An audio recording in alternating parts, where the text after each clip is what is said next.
सर्वप्रथम सर्वांना जय शिवराय। आता सगळ्यात महत्त्वाचं म्हणजे आपण पश्चिम महाराष्ट्रापासून खानदेश, विदर्भापासून ते मराठवाड्यातल्या जिल्ह्यांसाठी काही महत्त्वाच्या आणि काही विशेष सूचना याच्यामध्ये घेऊन आलेलो आहोत। तुम्ही सुटणार नाही हे अंतिम सत्य आहे। वेळ लागतोय पण परिस्थिती जवळपास बदलत चालली आहे। आजच आपण जर पाहिलं तर हसनाबाद मध्ये मला व्हिडिओ आले, चांदणभरी पावसाची नोंद झाली। त्या भागांमध्ये ढेकळं पण विरघळले नव्हते।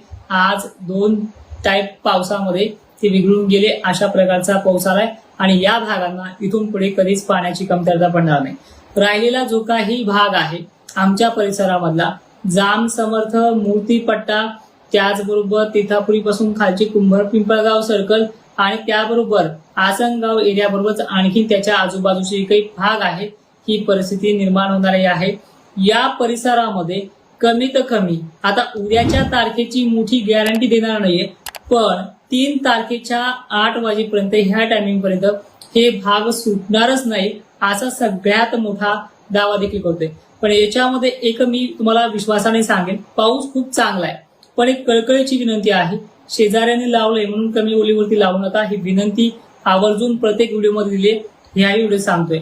आता लक्षपूर्वक ऐकूयात। धुळे, नंदुरबार, शहादा या परिसराला उद्या पासून पावसाला सुरुवात होते। तिथे कालच काही ठिकाणी सुरुवात झाली। आज त्यामध्ये कालच्या तुलनेमध्ये या नंदुरबार, शहादा, धुळे या भागामध्ये जोर वाढणार आहे, कारण की मान्सून गुजरात पर्यंत मजल मारलेली आहे चांगल्या पद्धतीने। नाशिक क्षेत्र ही 1 जुलै आणि 2 जुलै, धुळे नंदुरबार 1 जुलै आणि 2 जुलैमध्ये जवळपास 90% भाग हा व्यापून मोकळा होणार आहे। ठीक आहे। त्याचबरोबर उद्या आणि परवा अहिल्यानगर, छत्रपती संभाजीनगर 1 जुलै आणि 2 जुलै, ठीक आहे, या परिसरामध्ये छत्रपती संभाजीनगर, पंढरपूर, मोहोळ, सातारा, सांगली, ठीक आहे, आणि त्याचबरोबर लातूर, बीड, जालन्यातल्या सोडलेल्या भागांना ह्या 2 दिवसात म्हणजे 1 जुलैला आणि 2 जुलैला जवळपास ह्या सोडलेल्या भागांमध्ये ज्यांची पेरणीच्या योग्यतेचा पाणी नव्हता त्या भागांना तो चांगल्या पद्धतीने घेईल अशी शक्यता आहे। आता एक विनंती याच्यामध्ये असेल, हा पाऊस झडीसारखा आहे। उद्यापासून सूर्यदर्शन देखील 1 तासासाठी किंवा 2 तासासाठी पडेल, तर काही जिल्ह्यांना, विदर्भातल्या आणि मराठवाड्यातल्या काही भागांना ते 1 घंट्याच्या वरती जाणार नाही। आणि 2 तारखेला तर परवाच्या दिवशी 2 जुलै पासून तर झडीचं वातावरण एकंदरीत सर्व महाराष्ट्रात राहील। आता उद्याचा 1 जुलैचा पावसाचा जो काही जोर आहे, वारे जे सुटले आहेत आज, त्यामुळे संध्याकाळी आभाळ आणले, वारे सुटलेले की बखाड पडले नाही याचा अर्थ असा होत नाही, कमीत कमी 8 जुलैपर्यंत बखाड पडत नाही। आता हा जे काही पश्चिम पूर्व वारे सुटले, ह्या वाऱ्यामुळे सुद्धा चंद्रपूर जिल्हा, नागपूर जिल्हा आणि जवळपास भंडारा, गोंदिया, गडचिरोली जिल्हा सुद्धा व्यापला जाईल अशी 1 जुलैच्या संध्याकाळपर्यंतची कंडिशन आहे। आणि 2 जुलैपर्यंत इथे पेरणीच्या योग्यतेचा पाणी पडेल, पण पेरणीची घाई करू नका, कारण की काही भागांना आज सुद्धा मुसळधार पाणी झालंय, पियानं दबेल अशी परिस्थिती निर्माण झाली। मागच्या आठवड्यापासून काही ठिकाणी होते पण आले आहे। त्यानंतर लातूरला जास्तीत जास्त, ठीक आहे, उद्याची तर मी जास्त गॅरंटी देत नाही, कारण की झिमझिम पावसाला उद्यापासूनच सुरुवात होणार आहे, पण लातूरला कमीत कमी येणाऱ्या गुरुवारपर्यंत म्हणजे परवाच्या दिवशीपासून जवळपास त्या भागामध्ये लातूरच्या 2 तारखेला व्याप्ती पूर्ण झाल्याशिवाय राहणार नाही। आपण डायरेक्टली आता 3 तारखेला भेटूयात। ह्या भागामधली ही परिस्थिती सुधारणार म्हणजे सुधारणार हे आश्वासन तुम्हाला ह्या व्हिडिओच्या अंतर्गत देतोय। फक्त घाई करू नका पेरणीची। राहिला विषय खानदेश आणि विदर्भाच्या, हे बघा विदर्भात थोडेच भाग आहेत जे जळगावच्या पट्ट्यामध्ये आहेत, सिंदखेडच्या पट्ट्यामध्ये आहेत आणि वाशिम, हिंगोली परिसरामध्ये आहेत, जो विदर्भाच्या साईडला मोडतोय अशा भागामध्ये। आज वसमतच्या सुद्धा अनेक भागांमध्ये त्यांनी जोर धरला, जे भाग सोडलेले होते त्यांना सुद्धा जोर वाढलेला आहे, परिस्थिती सुधारलेली आहे। आणि एक मात्र नक्की सांगत जा की तुमच्या भागामध्ये आवर्जून किती भाग सुटला आहे। मी बरेचसे भाग पाहिले, 20-25 गावं एवढी मर्यादा आहे। एका तालुक्यामध्ये 250 गाव आहेत आणि त्या तालुक्याचं नाव घेऊन काही लोक कमेंट करताय की आमच्याकडे थेंब नाही पडला, आमचा अमुक अमुक तालुका। घनसावंगी जर तालुका धरला ना, तर घनसावंगीमध्ये प्रामाणिकपणे जर सांगितलं तर कुंभार पिंपळगाव हा सुटलेला आहे, पण घनसावंगी तालुक्याची जवळपास अंबडकडील साईड, पूर्वेकडील साईड ही राहिलेली नाहीये। आंबडला तर मुसळधार पाऊस झालाय. एकंदरीत अशा प्रकारची परिस्थिती आहे. मूर्तीसह कुंभारपिंपळगाव जो काही परिसर असेल तो ह्या 2 दिवसामध्ये 1 जुलै आणि 2 जुलैला घेईल. गेवराई पट्टे, शहागड पट्टे जे काही सुटलेले भाग आहेत 2 जुलैच्या संध्याकाळपर्यंत येईल. उद्या सुद्धा झडीच्या वातावरणाची सुरुवात होणार आहे. चालेल, आता एकंदरीत आता सगळ्या भागांचा आढावा घेऊयात थोडक्यामध्ये. उद्या नांदेड जिल्हा जवळपास पूर्ण होईल अशी शक्यता आहे. नांदेडचे वसमतकडील साईड, परभणी, हिंगोली परिसर संध्याकाळची वेळ असेल किंवा 4-5 वाजतील. पुसद, वाशिम, कारंजा, लाड, यवतमाळ, हिंगणघाट, वर्धा, अकोला, अमरावती, बुरहानपूर परिसरापासून ते बुलढाणा, सिंदखेड राजा, देऊळगाव राजा, भोकरदन, जाफराबाद, कन्नड, सिल्लोड आणि पैठण हे उद्या संध्याकाळी जवळपास राहणारच नाही अशी परिस्थिती दिसते. पण एक दिवस उशिरा सांगतोय की 2 तारखेपर्यंत हे राहणार नाहीये. त्यानंतर लातूर जिल्ह्याचे पूर्वेकडील भाग लक्षात घ्या. पूर्वेकडील भाग सांगतोय ज्यामध्ये शिरूर अंतपाल परिसर असेल, अहमदपूर परिसर असेल, दिलगुर परिसरकडील साईड असेल आणि उदगीर परिसर असेल, हा देखील पूर्ण व्याप्तीसह घेणार आहे. आणि नंदुरबार सुद्धा उद्या चांगल्या पद्धतीचा घेणार आहे. मुंबईसह पालघर, ठाणे आणि साताऱ्याची पश्चिम बाजू उद्या घ्यायला सुरुवात होईल. अशा प्रकारचं उद्या 1 जुलैचं वातावरण आहे. 2 तारखेची परिस्थिती धुळ्याच्या उत्तरेकडील भागांना शिरूर वगैरे भाग तिकडे सुद्धा आहे. इथे आणि नंदुरबारला काही ठिकाणी अतिवृष्टी सुद्धा होऊ शकते. अशी परिस्थिती या धुळे, मालेगाव, उत्तरेकडील भाग या भागांचा समावेश आहे. नाशिक, त्र्यंबकेश्वर सुद्धा परिसर याच्यामध्ये अटॅचमेंटमध्ये आहे. मलकापूर, बुलढाण्याचा सोडलेला भाग देखील आहे. ज्यांनी पेरण्या केल्या 2 दिवस पाऊस उघडला त्यांना देखील दिलासा आहे. अकोला, अमरावतीसह या भागाचा समावेश आहे. आणि मराठवाड्यामध्ये रिमझिम पावसाला सुद्धा या 1 आणि 2 तारखेला चांगल्या पद्धतीनं सुरुवात होऊन जाईल अशी परिस्थिती दिसते आहे अकोला, अमरावतीच्या भागांना सुद्धा. आता बरेच जणांचा हा सुद्धा प्रश्न येईल याच्यामध्ये की 3 तारीख आणि 4 तारखेमध्ये पाऊस हा किती वाढ घेईल किंवा किती शक्यता राहू शकते. एक्झॅक्टली सांगण्याचं प्रमाण असं आहे की ज्यावेळेस 1 जुलैला सुरुवात होईल या पावसाची झडी टाईपमध्ये ते जवळपास 4 जुलैपर्यंत सोलापूर, कोल्हापूर, सांगली 2-3ला सुद्धा आहे, असं नाही की नाहीये. 2-3ला सुद्धा इथे आहे, 1ला सुद्धा आहे. पण चांगली व्याप्ती जवळपास एकाही शेतकऱ्यांची निराशा होऊ नये अशी परिस्थिती 4 जुलैच्या संध्याकाळपर्यंत आहे. आणि हे झडीचं वातावरण, हे झडग्याचं वातावरण राज्यामध्ये कमीत कमी 6 जुलैपर्यंत कायम असणार आहे. आणि 5 तारखेपर्यंत महाराष्ट्रामध्ये सर्वदूरची व्याप्ती पूर्ण होईल, जे आतापर्यंत बोललो नव्हतो. ठीक आहे, 5 तारखेपर्यंत राज्यातला एकही कानाकोपरा सुटणार नाही अशी परिस्थिती लातूरची असू शकते, बीडची असू शकते. आणि 1-2ला सुरुवात तर सर्वदूरचीच आहे 2 तारखेपासून. पण सर्वदूरमध्ये काही ठिकाणी ईदभरवल, फुटभरवल अशी परिस्थिती निर्माण होईल. त्यांनी लावल्या असतील त्यांना तो दिलासा आहे, काहींना नसेल लावला त्यांना तो दिलासा जवळपास मिळत जाणार आहे, त्यांना लावायला पण चान्स मिळणार आहे. पण एकंदरीत 1 जुलैपासून तर 5 जुलैपर्यंत महाराष्ट्रातल्या जवळपास मराठवाडा, पश्चिम महाराष्ट्र, खानदेश आणि विदर्भाच्या भागांना एक चांगला जबरदस्त दिलासा आहे. ठीक आहे, आता काही नवीन लोक आलेत लाईव्हला, त्यांना देखील सांगण्याचा प्रयत्न करतोय की हा पाऊस महाराष्ट्रामध्ये जवळपास कमीत कमी 8 जुलैपर्यंत बखाड स्वरूपात परिस्थिती दाखवणारा नाहीये. रोज चालू आहे, रोज पडत राहणार आहे, उलट वाढत जाणार आहे. आता धुळ्यासाठी महत्वाचं 2-3 तारखेला तुमच्याकडे सुरुवात सांगितली, मोठी सुरुवात सांगितली.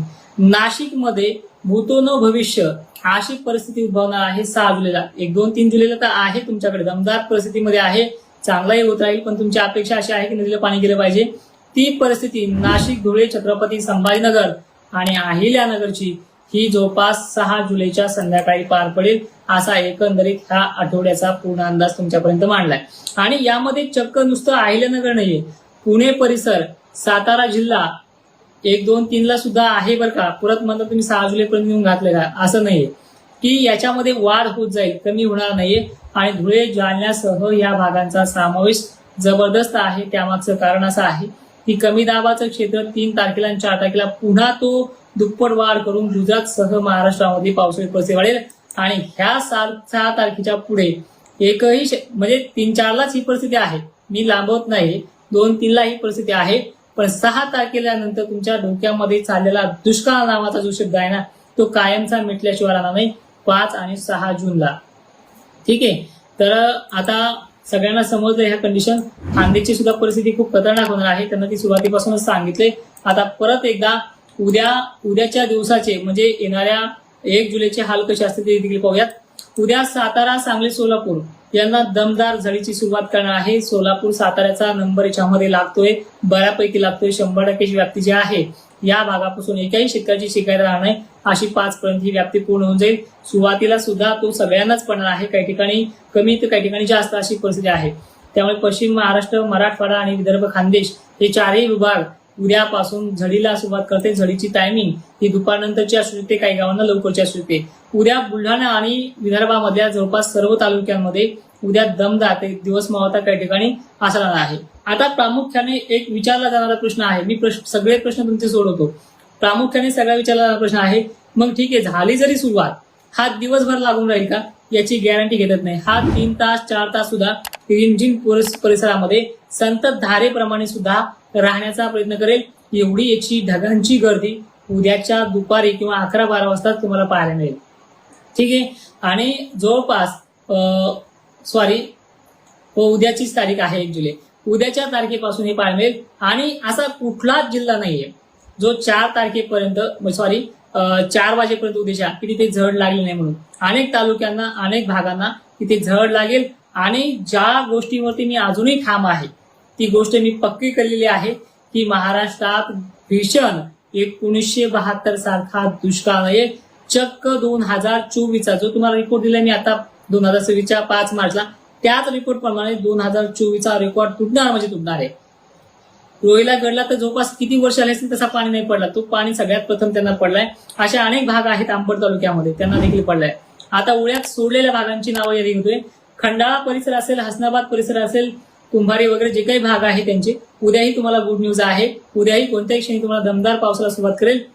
त्यानंतर उद्याचा दमदार पाऊस झाला की परवा दिवशी पेरणी करा. ज्यांना तुम्ही आज झाला असेल त्यांनी उद्या पेरणी करू शकता, काही अडचण नाही. जाम समर्थ, कुंभार, पिंपळगाव ते अनेक भाग असतील, यांना सुद्धा उद्यापासून संध्याकाळपासून जे आतापर्यंत तुमच्या 4 बोट 30 बोट वर जात नव्हती, गॅरंटीने सांगतोय 1 जुलै किंवा 2 जुलै ह्या 2 तारखेपर्यंत तुमचा भाग नक्की व्यापला जाईल. हे आश्वासन, हा शब्द कायम तुमच्या लक्षात राहील. आणि सगळ्यात महत्वाचं, चंद्रपूरकरांनो, नागपूरकरांनो, तुमच्या बऱ्याच भागामध्ये पाणी झालाय, पण आता राहिली तिची जवळपास 90% 100% व्याप्ती पूर्ण करण्याची विषय, तो देखील पूर्ण होईल अशी शक्यता मी तुम्हाला वारंवार देत आलेलो आहे. आणि आजच्या व्हिडिओमध्ये ती नक्कीच पूर्ण होईल अशी शक्यता मॉडेलनुसार तरी दिसते. आणि खानदेशकरांनो, तुम्ही कदरले पाहिजे. जवळपास 5 जुलैला मी तुम्हाला विचारणार आहे की किती पाणी झालंय. नदी नाले ओढ्याची जी काही परिस्थिती आहे तुमच्या नाशिक क्षेत्रापासून तर अहिल्यानगरपासून 4 आणि 5 ही पूर्ण होईल. पण त्या अगोदर 1 आणि 2 जुलैला हे सगळ्या गोष्टी पार पडतील. आता विषय आहे कमेंट घेण्याचा. कमेंटकडे वळूयात. चितळी पुतळी परिसरात पाणी नाही, पाणी किती पडला बिलकुल सर हे सांगणं महत्वाचं आहे. तुमच्या भागामध्ये ईदभर ओलझेल असा पाणी पडलेला आहे, मी तिथला रिपोर्ट काढलेला आहे. निव्वळ जर खरंच थेंबही नसेल पडला तर आवर्जून सांगत चला, आम्हाला त्या भागातल्या रिपोर्ट काढायला वेळ मिळतोय. मी आता काय केलं, ज्यांना खूप पाणी झालंय त्या भागाची नावं पण घेतली नाही त्या व्हिडिओमध्ये. मी फक्त तुमच्या अडचणी ते साथ देतोय. तुम्हाला माहिती आहे जवळपास मार्च महिन्यापासून, मे महिन्यापासून ते जून पर्यंत अजूनहीच त्याच गोष्टीवरती ठाम आहे. आणि सध्या महाराष्ट्रामध्ये वावणीत सुद्धा पाऊस पडतो आहे. आतापर्यंत जो काही पाणी पडलाय, लक्षात घ्या, आतापर्यंत जो पाणी पडलाय तो अवकाळीच्या स्वरूपाचा पडला आणि खरंच काही ठिकाणी खूप चांगला पाणी झालाय. आता महाराष्ट्रामध्ये 20% आणि 25% भाग राहिलाय, जे 75% भाग पूर्ण झालाय.